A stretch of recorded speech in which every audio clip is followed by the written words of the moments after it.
वासंती साबाजी किर्लोस्कर। दोस्तों, मेरे एक सब्सक्राइबर ने, एक व्यूअर ने, एक मेरे श्रोता ने, एक मेरे दर्शक ने मुझे बांग्लादेश से संपर्क किया था। वो हिंदू है और उन्होंने मेरे तीनों जो चैनल है,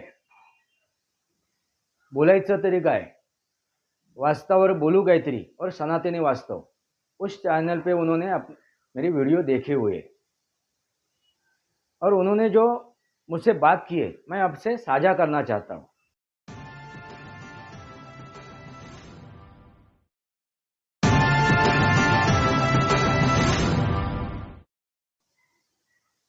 नमस्कार दोस्तों, वास्तवावर बोलू काहीतरी इस श्रृंखला में फिर एक बार आपका स्वागत। मैं आपका दोस्त राजेश वासंती साबाजी किर्लोस्कर। दोस्तों, मेरे एक सब्सक्राइबर ने, एक व्यूअर ने, एक मेरे श्रोता ने, एक मेरे दर्शक ने मुझे बांग्लादेश से संपर्क किया था। वो हिंदू है और उन्होंने मेरे तीनों जो चैनल है, बोलायचं तरी काय, वास्तवावर बोलू काहीतरी और सनातनी वास्तव, उस चैनल पे उन्होंने मेरी वीडियो देखे हुए और उन्होंने जो मुझसे बात की है मैं आपसे साझा करना चाहता हूँ। मुझे खुशी हुई कि एक दर्शक जो बांग्लादेशी है और वो मुझसे संपर्क भी साध रहा है। वो सनातनी वास्तव ये मेरा चैनल देख रहा है, सुन रहा है, समझ रहा है। भले उनको मराठी में जो मैं बात कर रहा हूँ उसको समझ में नहीं आ रही है पूरी तरह से, तो भी वो समझने की कोशिश कर रहा हूँ, क्योंकि सनातनी वास्तव पे मैं मराठी में अपनी बातें कर रहा हूँ। तो अभी मैं सोच रहा हूँ कि सनातनी वास्तव में मैं हिंदी में भी कुछ वीडियो बनाऊँ। दोस्तों, ये जो सब्सक्राइबर है उन्होंने एक जो बात मुझे कही है वो आपसे मैं साझा करना चाहता हूँ। उन्होंने एक बात क्या कही है कि आज के तारीख में हमारे साथ भारत सरकार खड़ी है। भारत सरकार खड़ी है, इस वजह से हम लोग पहले जो भागना चाहते थे इस बांग्लादेश से, पश्चिम बंगाल के रास्ते से भारत में आना चाहते थे, हम लोग रुक गए हैं। शुरुआत में हम लोगों ने कोशिश की थी भागने की, मगर आज के तारीख में हम लोग यहाँ पे डटे हुए, रुके हुए। इसके पीछे भारत सरकार है और ये भारत सरकार ने हमें हौसला दिया हुआ है। हमारे साथ भारत सरकार खड़ी है, डायरेक्ट इनडायरेक्टली। ऐसा उन्होंने छाती ठोक के बात की है।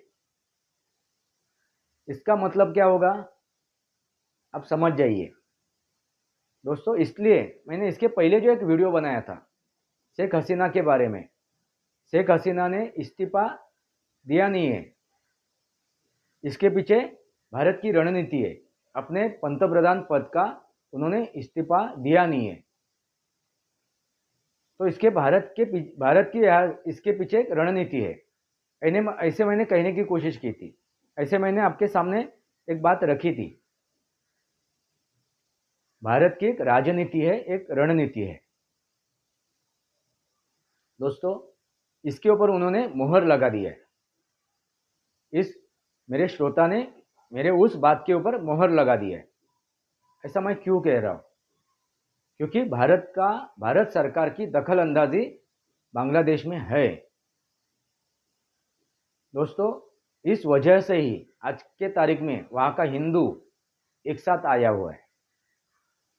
एक रहोगे तो नेक रहोगे, ये भी जो बयान दिया हुआ था योगी आदित्यनाथ ने, वो भी बांग्लादेश में पहुंच चुका है। एक रहोगे तो नेक रहोगे, उन्होंने सिर्फ भारत के हिंदुओं को नहीं बताया है, पूरे विश्व के हिंदुओं को बताया हुआ है कि एक रहोगे तो नेक रहोगे, बटोगे तो कटोगे। तो यही जो बयान है उन्होंने अपनाया हुआ है और वो एक हो गए और डट के वो कट्टरपंथियों से क्या कर रहे, मुकाबला कर रहे। दोस्तों, क्या घटनाक्रम हुआ था बांग्लादेश में? वहाँ पे बांग्लादेश की जो चुनी हुई सरकार थी, संसद से चुनी हुई, संविधान से चुनी हुई सरकार थी, उसको गिराया गया। वहाँ पे तख्ता पलट हुआ। और किसने करवाया? अमेरिका ने करवाया। वो भी जग जाहिर है, पूरी दुनिया को समझ चुके हैं कि अमेरिका ने उसमें हस्तक्षेप किया और वो तख्ता पलट हुआ है। और अमेरिका को साथ किसने दिया है? वहाँ के कट्टरपंथियों ने। क्योंकि अमेरिका की बात शेख हसीना मान नहीं रही थी। अमेरिका की बात शेख हसीना मान नहीं रही थी, इसलिए तख्ता पलट हुआ है। मगर जो समय उनको मिला था शेख हसीना को, उस समय में वो वहाँ से भागी, वहाँ से निकली और सीधा वो भारत पहुंची। और भारत में उन्होंने आश्रय लिया हुआ है, शरण लिया हुआ है। वो भारत की शरणागति है, भारत के शरण में है और भारत में उनको शरण दी है। दोस्तों, एक जो भी घटनाक्रम हुए हैं ना, इसके पीछे ऐसा ही नहीं कि उठी वो नींद से उठी शेख हसीना, उनको पता चला कि अभी तख्ता पलट हो रहा है, अपनी जान को खतरा है, तो वहाँ से उठी, नींद से उठी और भारत में पहुंची। ऐसा नहीं है दोस्तों। एक सोची समझी एक रणनीति है, एक सोची समझी रणनीति है। ये रणनीति किसके? भारत की है। इसलिए वो सीधा भारत में चले गई और अन्य देशों में कहीं पे नहीं गई हो। वहाँ से वो भागी हो, सीधा भारत में पहुंची दोस्तों। और वहाँ से वो जब भागी, वहाँ से वो जब निकली, तब उन्होंने अपने पद का राजीनामा, अपने पद का इस्तीफा नहीं दिया है। अपने पद का यानी पंतप्रधान पद का उन्होंने इस्तीफा दिया नहीं है। यो अभी सबको पता चला है, ये बात अभी सुर्खियां में है। वहाँ के राष्ट्रपति ने वो मान्य किया है कि वो शेख हसीना ने दिया हुआ इस्तीफा मिल नहीं रहा है। इसका मतलब क्या है? उन्होंने इस्तीफा दिया ही नहीं है। ना सेना के पास है, ना राष्ट्रपति के पास है, ना अन्य किसी के पास है। शेख हसीना ने इस्तीफा दिया हुआ इस्तीफा किसी के पास नहीं है। इसका मतलब क्या है? आज के तारीख में भी शेख हसीना बांग्लादेश की मौजूदा पंतप्रधान है, संविधान के अनुसार, बांग्लादेश के संविधान के अनुसार। जो पपेट अभी बैठा हुआ है वहाँ पे बांग्लादेश में, सरकार चला रहा है, वो अमेरिका ने बिठाया हुआ एक पपेट है दोस्तों। इसके अलावा कुछ नहीं उसकी उनकी हैसियत, उसके अलावा उनकी हैसियत कुछ नहीं है, जीरो है। तो इसका मतलब क्या है? वाकई में भारत सरकार, नरेंद्र मोदी जी बांग्लादेश में हस्तक्षेप कर रहे हैं। बांग्लादेश के सरकार में उनका हस्तक्षेप है, बांग्लादेश के नागरिकों में भी उनका हस्तक्षेप है। और यही बात अभी उस मेरे सब्सक्राइबर ने, मेरे श्रोता ने मुझे बताई है। क्या बताई है? कि नरेंद्र मोदी जी की वजह से, भारत सरकार के वजह से अब हिंदू एक साथ होके मुकाबला करने की कोशिश कर रहा है।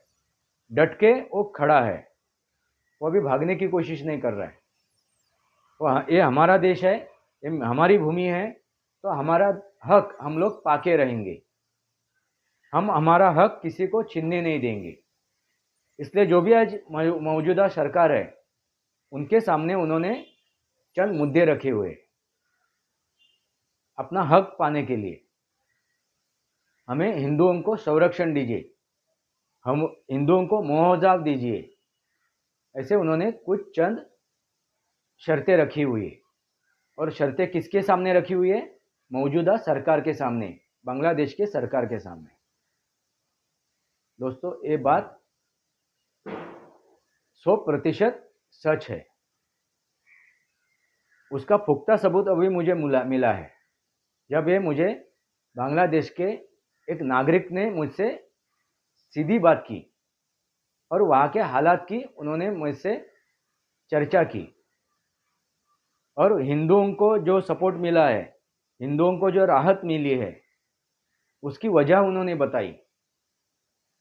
तब मैंने जो बात आपके सामने रखी थी, ये भारत की रणनीति है। शेख हसीना की सरकार गिरी, मगर पूरी तरह से गिरी नहीं है। आज के तारीख में भी शेख हसीना बांग्लादेश के संविधान के अनुसार पंतप्रधान है, वो कोई भी नकार नहीं सकता है। जो भी हड़बड़ी में अमेरिका ने वो सरकार को पलटाया, वो सरकार को गिराया, उस हड़बड़ी में ये चीज़ रह गई, चूक गया अमेरिका। इसलिए अमेरिका भी वो पन्नू के वजह से भारत को घेरने की कोशिश कर रहा है, एक अमेरिकन सिटीजन के वजह से, जो खालिस्तान की मांग कर रहा है। मैं उसको खालिस्तानी नहीं बोलूँगा, खालिस्तानी अतिरेकी नहीं बोलूँगा, वो अमेरिकी अतिरेकी है, क्योंकि अमेरिका का वो सिटीजन है, वहाँ का वो नागरिक है, अमेरिका का वो नागरिक है, सिटीजन है। तो एक अमेरिकन आतंकी ने जो भी भारत के विरोध में बात की है, उसके ऊपर भारत कार्रवाई करना चाहता है। और उसको बचा कौन रहा है? अमेरिका बचा रहा है। इसके पीछे कौन खड़ा है? अमेरिका खड़ा है। इसलिए मैं उसको अमेरिकी अतिरेकी कह रहा हूँ। इसलिए उन्होंने, अमेरिका ने एक, बोलते हैं ना, कहा जाता है कि कुछ ऐसी एक पूरी छोड़ी है पन्नू के नाम के ऊपर, कि हमारे एक नागरिक को मारना चाहता है रॉ एजेंट, भारत सरकार मरवाना चाहता है। दोस्तों, ये क्यों कर रहा है अमेरिका? क्योंकि आज के तारीख में भारत का जो बांग्लादेश में जो मौजूदगी है, वो ये भी साफ दिखाई दे रही है। मुझे तो लगता है, आपको क्या लगता है, भारत की बांग्लादेश में मौजूदगी है क्या? इसलिए आज के तारीख में वहाँ का जो अल्पसंख्यक है, हिंदू है या गैर मुसलमान है, वो आज भारत के तरफ नज़र लगा के बैठा हुआ है, भारत के तरफ टकटकी लगा के बैठा हुआ है।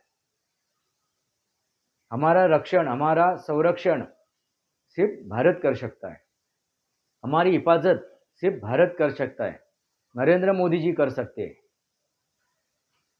वो विश्वास उनके दिल में आया हुआ है। इसलिए वहाँ का हिंदू अभी दोबारा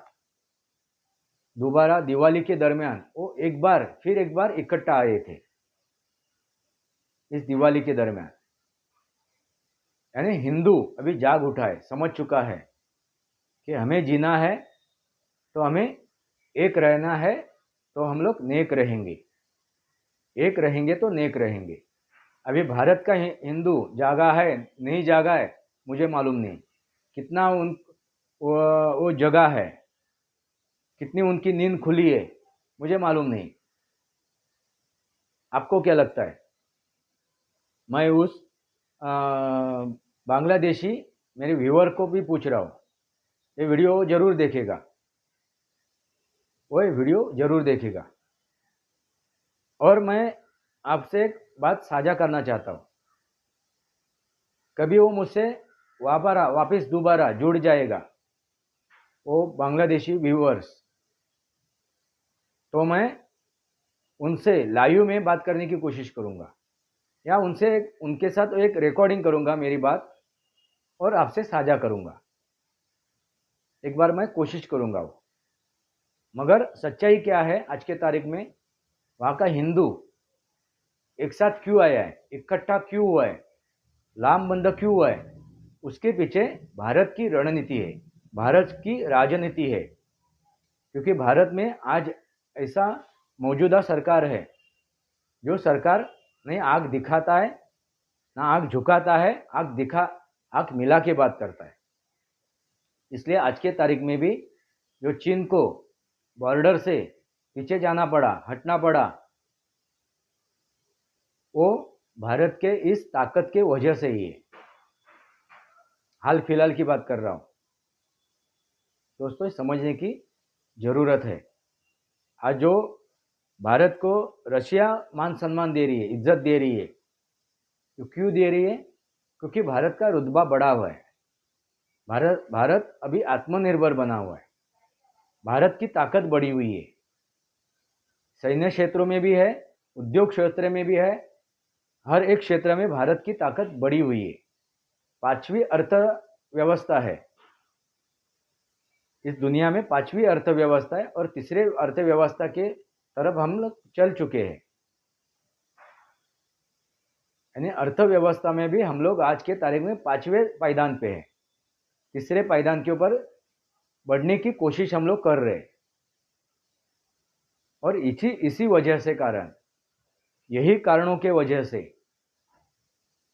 आज भारत के तरफ पूरी दुनिया एक आशा के नज़र से देख रही है, एक भरोसे के नज़र से देख रही है।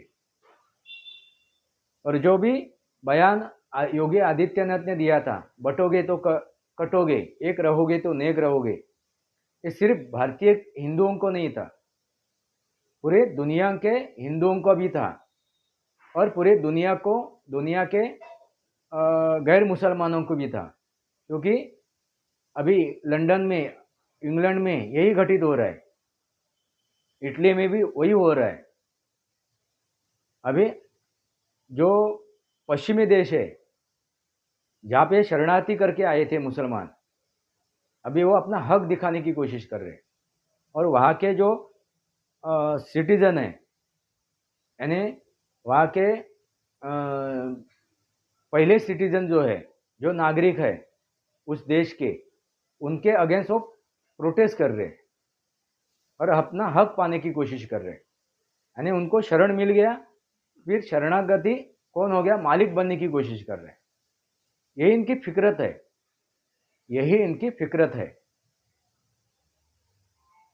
यही अपना वो चेहरा दिखा रहे पूरे वर्ल्ड को, दुनिया को। आज के तारीख में जो गल्फ कंट्रियां हैं वो भी अभी सहिष्णु हो चुकी है, वो भी पूरे दुनिया को साथ लेके चलने की कोशिश कर रहे हैं। अभी दुबई में दिवाली मनाई गई, कट्टर इस्लामिक देश में। इंडोनेशिया में भी दिवाली मनाई गई, जहाँ पे बहुसंख्यक मुसलमान हैं। अनेक मुस्लिम देशों में दिवाली जोरों शोरों से मनाई गई है। यही भारत की क्या है, आज की तारीख में उपलब्धि है, भारत की पहचान है। दोस्तों ये भी समझ जाइए, ये क्यों हुआ, 2014 के पहले क्यों नहीं हो सका, 2014 के पूर्व ये क्यों नहीं हो सका, ये मेरा सवाल है। 2014 की बात ही ये ऐसे घटनाक्रम कैसे हो रहे। दुबई में एक राम मंदिर भी, भव्य दिव्य राम मंदिर भी बन चुका है। गल्फ कंट्रियों में जहाँ पे हिंदुओं के मंदिर नहीं थे, वहाँ पे मंदिर बनने लगे हैं। ये क्यों काया पलट हुआ है, ये क्यों कायाकल्प हुआ है? इसके पीछे भारत की रणनीति है, राजनीति है और इच्छा शक्ति है, ये समझना जरूरी है। इसलिए जो भी मेरे साथ जो भी बात हुई उस हिंदू की, बांग्लादेशी हिंदू की, उन्होंने साफ लफ्ज़ों में कहा, साफ शब्दों में कहा कि आज के तारीख में हमारे साथ भारत सरकार खड़ी है, इसलिए हम लोग मुकाबला करने की कोशिश कर रहे, कट्टरपंथियों का मुकाबला करने की कोशिश कर रहे। और दोस्तों जो भी सत्ता परिवर्तन हुआ है ना बांग्लादेश में, वो किसी विद्यार्थियों ने किया नहीं है, विद्यार्थियों ने किया नहीं है, उसके पीछे कट्टर सोच के लोग हैं जो क्या चाहते हैं, वहाँ पे कट्टरता आए, इस्लामिक कट्टरता आए। ऐसे लोगों ने वहाँ पे अमेरिका का साथ दिया हुआ है। क्योंकि विद्यार्थियों का आंदोलन होता तो अभी सत्ता परिवर्तन हुआ है तो वो हिंदुओं से नफरत नहीं करते, हिंदुओं के घर नहीं जलाते, हिंदुओं के माँ बहनों की इज्जत नहीं लूटते। तो इसका मतलब आप समझ जाइए, आगे जो आंदोलन हुआ था तो आंदोलन सिर्फ और सिर्फ कट्टरपंथियों का था। दोस्तों अभी समझ जाइए, जान जाइए, मैं मुसलमानों को भी कह रहा हूँ, समझाने की कोशिश कर रहा हूँ कि आपके कट्टरता के वजह से ही, आपके कट्टरता के वजह से ही आप सबके नज़र में गिरे हुए हो, आप सबके नज़र में गिरे हुए, पूरे वर्ल्ड में गिरे हुए। इस्लाम के बारे में यही बातें हो रही है। क्यों हो रही है? आपके कट्टरता की वजह से। तो अभी आप भी संभल जाइए, सुधर जाइए।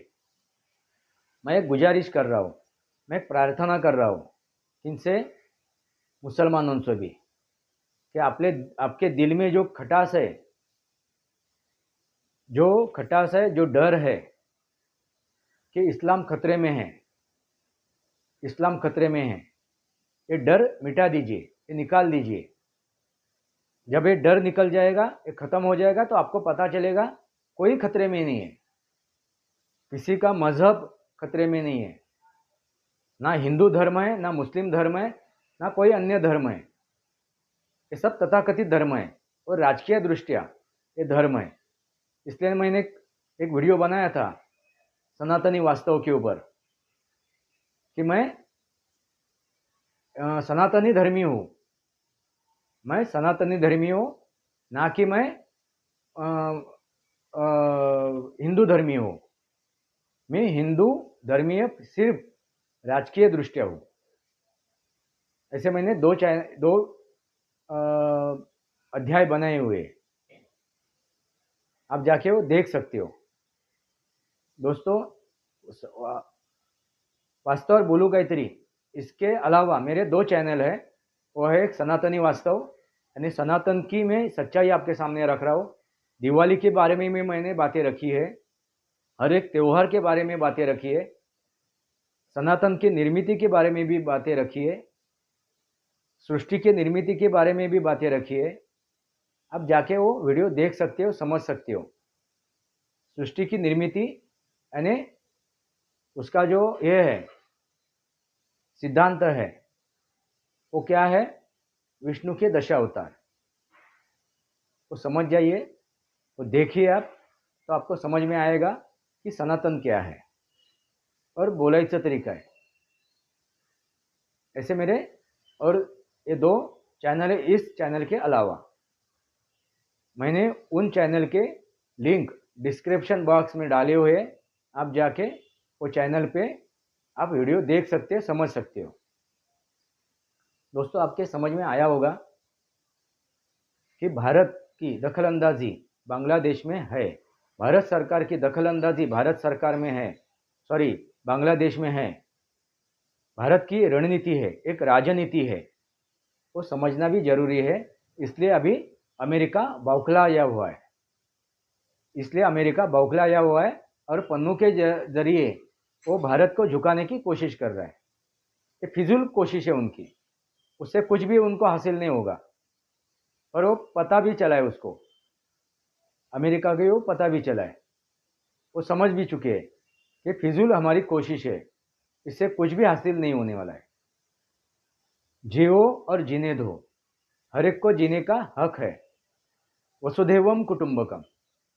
दोस्तों, आपको क्या लगता है, जो बातें मैंने रखी है, जो मुद्दे मैंने रखी है, जो सच्चाई मैंने रखी है, जो वास्तव मैंने आपके सामने रखा है, उसमें कितनी रियलिटी है, उसमें कितनी सच्चाई है? आपको क्या लगता है? आपके नज़र से आपको क्या लगता है? आप अपने विचार कमेंट बॉक्स में लिखिए, आपके विचार कमेंट बॉक्स में लिखिए। और उस मैं बांग्लादेशी हिंदुओं को भी कह रहा हूँ, जिसने मेरा वीडियो देख रहा है, उनको मैं कह रहा हूँ कि आप फिर एक बार मुझसे संपर्क कीजिए। फिर हम लोग रूबरू बात करेंगे, सामने सामने बात करेंगे। एक अपना दोनों का बयान, एक दोनों की बातें, दोनों की चर्चा मैं वीडियो के माध्यम से दुनिया के सामने रख सकूं। वास्तव और बोलू गायत्री इस श्रृंखला को सब्सक्राइब कीजिए, बेल आइकन दबाइए। मेरे विचार सही लगे तो लाइक कीजिए, आपके विचार कमेंट बॉक्स में लिखिए। आज के लिए इतना ही। भारत माता की जय, वंदे मातरम। जय भारत, जय महाराष्ट्र, जय सनातन।